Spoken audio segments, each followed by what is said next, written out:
y'all, welcome back to my channel. My name is Misty and the channel's name of course is Speculative Magpie. And I'm here to do a book review, a couple of book reviews actually. There's going to be a couple videos going up, one right after the other today. Basically because I've had some computer issues and it's taken me a while to get everything up and running again. Still not quite sure if I have everything up and running, but we're going to give it a go. Now, this has been a couple of weeks. I've read like 3 books and I'm working on a 4th. I'm not quite sure if I'll finish the 4th before the end of the month, but let me tell you, that's going to be an interesting review. So let's get into it. This book that I'm going to review right now is the one that I read after The House in the Cerulean Sea. I was sticking to the fantasy theme, but the next 2 books that I'm going to review are horror. So, well, this one is actually a book written by my favorite author.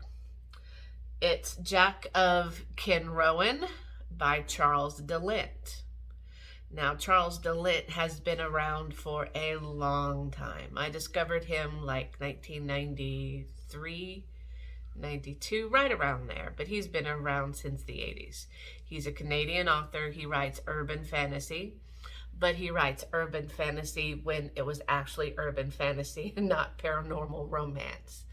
So, yeah, this book is actually 2 books of his put in 1 book. I don't know, would that be considered an omnibus or not?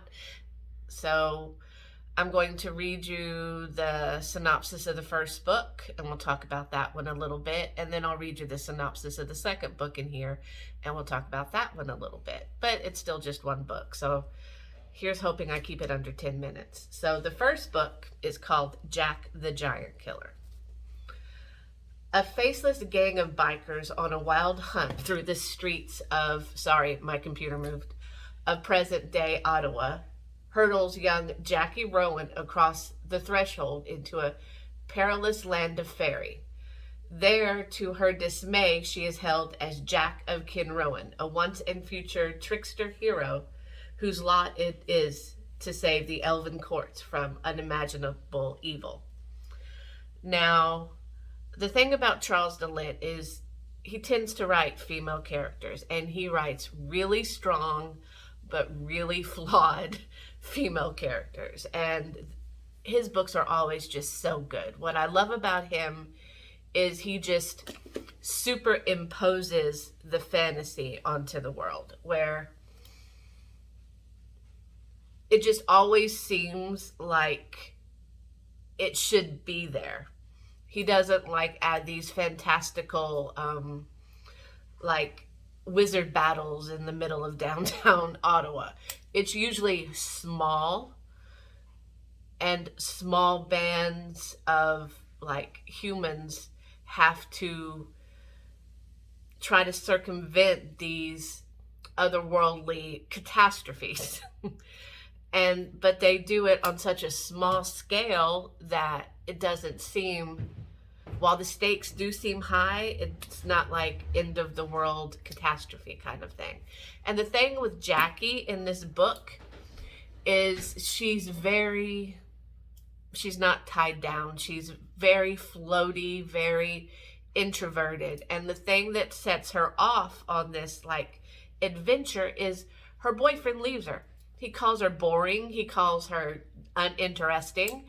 And he just leaves. And she basically has this mental breakdown. And she chops off all her hair, goes out and gets fucking wasted. And while she's staggering home, basically, she comes across this group of bikers that are chasing this little person through this park.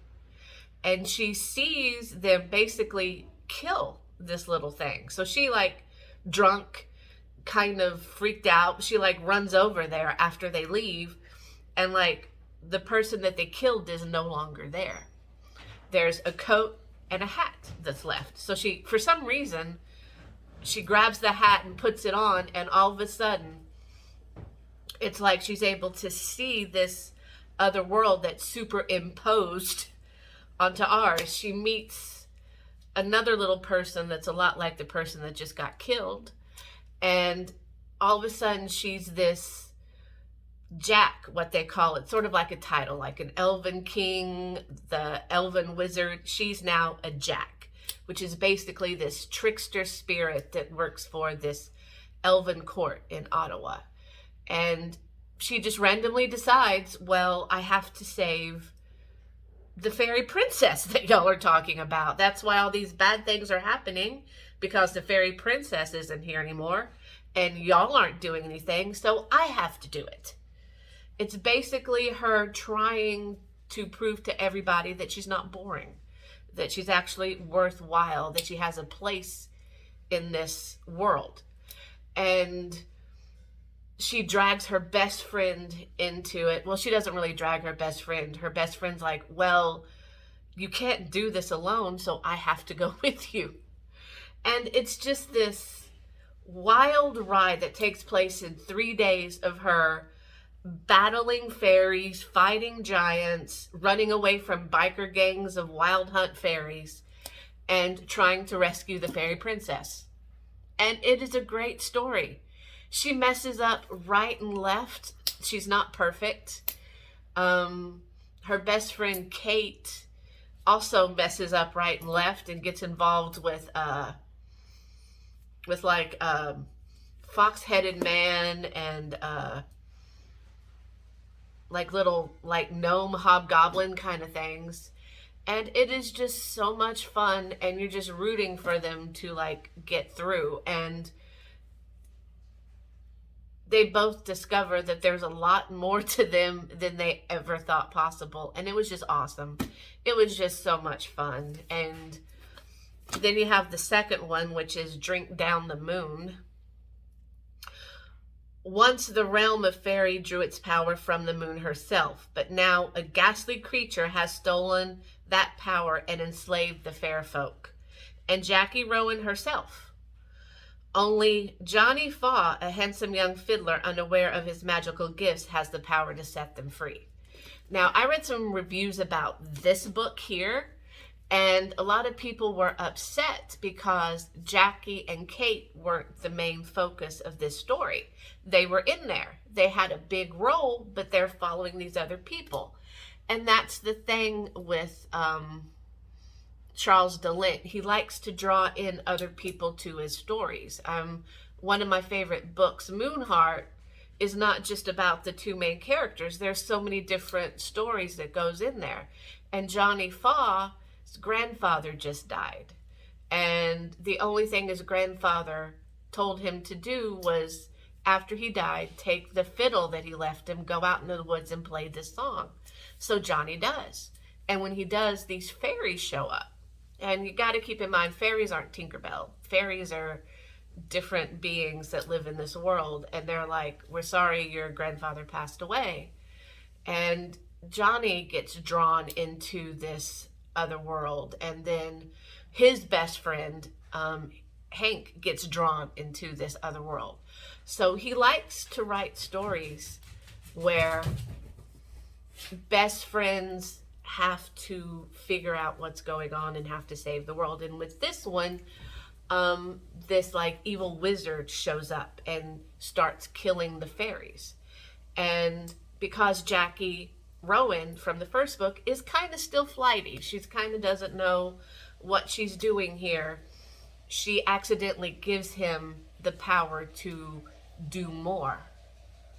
So while she is trying to figure out her role in this, Johnny and Hank are trying to figure out how to stop this. And they involve more fairy courts, more solitary fairies. And I can understand if you're going in here and you're expecting more Jackie and you get Johnny, that might be upsetting for you.